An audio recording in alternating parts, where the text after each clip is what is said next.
हर हर महादेव। आज की वीडियो में हम जानेंगे काशी में होने वाली पंचकोशी यात्रा के बारे में। काशी एक ऐसी नगरी है जो धर्म और आस्था का केंद्र है। जहां आकर सभी के मन में विश्राम मिलता है। उत्तरवाहिनी गंगा के तट पर बसी काशी का स्वरूप अर्धचंद्राकार है। जिस प्रकार भगवान शिव के मस्तक पर अर्धचंद्र विराजित है, उसी प्रकार पृथ्वी के मस्तक पर काशी सुशोभित है। इस अर्धचंद्र की दूरी पंचकोश की है। काशी रहस्य, जो कि ब्रह्म वैवर्त पुराण के अंतर्गत आता है, जिसमें बताया गया है कि यह पंचकोश का आकार भगवान शिव का ज्योतिर्लिंग है, जिसकी पवित्र प्रदक्षिणा की परंपरा अत्यंत प्राचीन है। इससे जुड़ी कथाएं। ऐसा माना जाता है कि त्रेता युग में भगवान राम ने पत्नी सीता और भाइयों के साथ अपने पिता दशरथ को श्रवण कुमार के शाप से मुक्ति दिलाने के लिए पहली बार यह पवित्र परिक्रमा की थी, और दूसरी बार जब भगवान राम ने रावण का संहार किया, तब ब्रह्म हत्या के पाप से मुक्ति के लिए सीता और लक्ष्मण के साथ पुनः पंचकोशी की प्रदक्षिणा की थी। यह भी माना जाता है कि द्वापर युग में अज्ञातवास के समय पांडवों ने द्रौपदी के साथ यह यात्रा की थी। यात्रा का समय। वैसे तो यह यात्रा हिंदू तिथि पत्र के अनुसार फागुन, बैसाख और चैत्र मास में की जा सकती है, किंतु शिवरात्रि के दिन एक दिवसीय यात्रा का विधान प्रचलन में है। इसकी प्रमुख यात्रा का विधान प्रत्येक तीसरे वर्ष आने वाले पुरुषोत्तम मास अथवा अधिक मास, जिसे मल मास भी कहते हैं, में 5 दिनों में पूर्ण की जाती है। पंचकोशी यात्रा के लिए पुरुषोत्तम मास को अत्यंत शुभ माना जाता है, क्योंकि इस मास में कोई भी संक्रांति नहीं आती है। परिक्रमा की दूरी और विश्राम स्थल अर्थात पड़ाव। यह यात्रा 5 कोस में पूरी की जाती है। इस यात्रा में कुल 5 विश्राम स्थल अथवा पड़ाव हैं। ये 5 पड़ाव महत्वपूर्ण स्थल अर्थात मंदिर हैं। पंचकोशी यात्रा में दक्षिण आवर्त रूप में परिक्रमा की जाती है। परिक्रमा करते समय सारे मंदिर दाहिनी तरफ मिलते हैं और धर्मशालाएं बाईं तरफ, क्योंकि धर्मशालाओं में जो यात्री निवास करते हैं वो अपना भोजन स्वयं बनाते हैं और नित्य कर्म के लिए भी जाते हैं, इसलिए धर्मशालाएं बाईं ओर ही बनाई गई हैं। इन धर्मशालाओं में लगभग 25,000 यात्री निवास कर सकते हैं। प्रत्येक पड़ाव के पास एक जल कुंड या जल स्रोत भी है। इसमें यात्री स्नान व पूजन दर्शन करते हैं।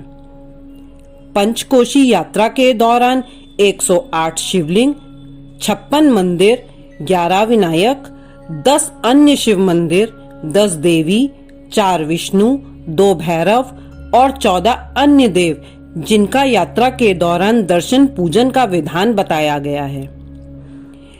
इस यात्रा को प्रारंभ करने के एक दिन पूर्व भक्त जन गंगा जल स्नान कर काशी विश्वेश्वर के दर्शन पूजन करते हैं और काशी विश्वेश्वर से मुक्ति मंडप में यात्रा का संकल्प लेकर ज्ञानवापी में स्नान या जल का मार्जन करते हैं अर्थात जल छिड़कते हैं।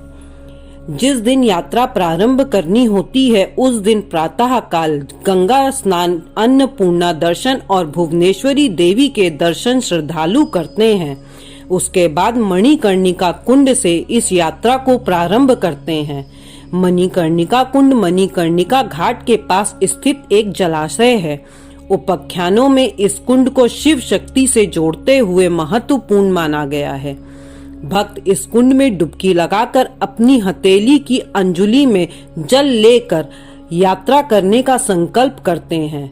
साथ ही किसी मनोकामना की भी पूर्ति का वचन भी लेते हैं। मनोकामना पूर्ति के बाद पुनः दर्शन करने का निश्चय भी कर लेते हैं। मणिकर्णिका से भक्तजन 80 आकर पंचकोशी मार्ग पर आ जाते हैं। पंचकोशी यात्रा का यह मार्ग तीर्थ यात्रा का बहुत ही प्राचीन मार्ग है।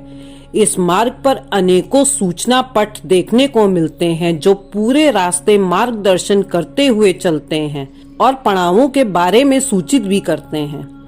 पंचकोशी मार्ग से श्रद्धालुओं का जत्था पांव में बिना चप्पल पहने सर पर अपनी खाद्य सामग्री और पूजन सामग्री के बोझों को लादे निकल पड़ता है अपने पहले पड़ाव कर्मदेश्वर की ओर। कर्मदेश्वर मंदिर ऐतिहासिक और धार्मिक दोनों ही दृष्टि से महत्वपूर्ण है। ऐसी मान्यता है कि कर्मद ऋषि ने इस मंदिर के शिवलिंग में प्राण प्रतिष्ठा की थी और कालांतर में चंदेल राजाओं ने इस मंदिर का निर्माण कराया, जो वास्तुकला की दृष्टि से भी महत्व रखता है। यहाँ पर स्थित बिंदु सरोवर में स्नान कर कर्मदेश्वर महादेव का पूजन कर एक रात्रि यहीं विश्राम करते हैं और अगले दिन सुबह ही निकल पड़ते हैं अपने दूसरे पड़ाव भीमचंडी की ओर। भीमचंडी मंदिर शिव चंडिकेश्वर के नाम से भी जाना जाता है। यह मंदिर गंधर्व सागर कुंड के किनारे स्थित है। इस मंदिर में शिवलिंग के पास पांडवों की छोटी छोटी मूर्तियां हैं। इस पड़ाव का नामकरण उस स्थल पर स्थित भीमचंडी के नाम पर हुआ है। इसके बाद श्रद्धालु अगले दिन प्रातः अपने तीसरे पड़ाव की ओर बढ़ते हैं, जिसका नाम है रामेश्वर। यह मंदिर वरुणा नदी के किनारे स्थित है। मान्यता है कि भगवान राम ने स्वयं अपनी पंचकोशी यात्रा के दौरान इस मंदिर के शिवलिंग की स्थापना की थी, जिसके कारण इसे रामेश्वरम के नाम से जाना जाता है। इस मंदिर के पास लक्ष्मणेश्वर, भरतेश्वर और शत्रुघ्नेश्वर मंदिर हैं, जो लक्ष्मण, भरत और शत्रुघ्न से संबंधित हैं। इस स्थान पर भी श्रद्धालु एक दिन ठहरते हैं और अपनी आस्था रामेश्वरम महादेव को समर्पित करते हैं। यात्रियों का समूह मन में श्रद्धा का भाव लिए रास्ते में गीत गाते हुए धीरे धीरे अपने चौथे पड़ाव शिवपुर की ओर निकलता है। मार्ग पर कुछ श्रद्धालुओं का समूह ईंटों के टुकड़ों से घर की प्रतिकृति बनाते हुए देखे जाते हैं।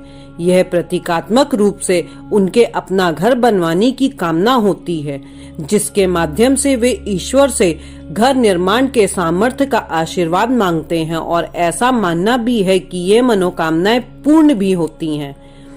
चौथे पड़ाव शिवपुर का मंदिर अत्यंत साधारण है। यहाँ पर अवरोही क्रम में 5 शिवलिंग है, जिसे पांडवों ने स्थापित किया है। इस मंदिर के किनारे स्थित कुंड का नाम द्रौपदी कुंड है। 5वें दिन यानी अंतिम दिन 5वां पड़ाव होता है, जिसका नाम है कपिलधारा। कपिलधारा में कपिलेश्वर महादेव का विशाल मंदिर है, जो कर्मद ऋषि के पुत्र कपिल मुनि को समर्पित है, जहाँ श्रद्धालु दर्शन करते हैं और यहाँ पूर्वजों को श्राद्ध अर्पित करने की महत्ता है। कपिलधारा में यात्रियों हेतु धर्मशाला, सुलभ प्रसाधन, जलकुंड और विद्युत की भी व्यवस्था है। कपिलधारा के आगे वर्णा और गंगा नदी के संगम तीर्थ आदि केशव घाट के निकट जो विनायक का मंदिर है, यहाँ से श्रद्धालु जौ का पौधा लेकर या जौ लेकर गंगा में बोते हैं। गंगा में जौ बोने का अर्थ एक बहुत ही दुर्लभ कार्य पूर्ण होने से है। यहाँ से श्रद्धालु गंगा के किनारे पैदल या नाव से चलकर मणिकर्णिका घाट तक पहुँचते हैं, जहाँ पर संकल्प पूर्ण करते हुए श्री काशी विश्वनाथ मंदिर, अन्नपूर्णा, गणेश एवं काल भैरव का दर्शन कर पंचकोशी परिक्रमा संपन्न करते हैं। इस अंतर्ग्रही पंचकोशी यात्रा के कारण उन छोटे छोटे व्यापारियों को भी लाभ मिल पाता है, जिन तक जनता प्रत्येक समय नहीं पहुंच पाती। पंचकोशी मार्ग के व्यापारियों के लिए भी यह महत्वपूर्ण समय है। पंचकोशी यात्रा मात्र एक यात्रा ही नहीं, बल्कि यह सद्कर्म के मार्ग पर चलने का संदेश है, जिसमें छोटे से छोटा पाप ना करने का पाठ है और अपने द्वारा किए गए छोटे से भी पाप या गलती का प्रायश्चित भी है, जिसके लिए लोग अपने शरीर को कष्ट पहुंचाकर नंगे पांव 25 कोस यात्रा करते हैं। इस यात्रा को करने के लिए अक्सर वे समूह में चलते हैं, जिसमें वे एक दूसरे के सुख दुख के भी साथी होते हैं। किसी के मर्म का बहुत ही गहराई से अनुभव कराती है यह यात्रा। यह 5 कोस मात्र आस्था के ही नहीं, बल्कि प्रेम के भी 25 कोस हैं। इसी प्रकार की और भी पौराणिक कथाओं और मंदिरों की जानकारी के लिए हमारे चैनल को लाइक, शेयर एंड सब्सक्राइब करें। धन्यवाद।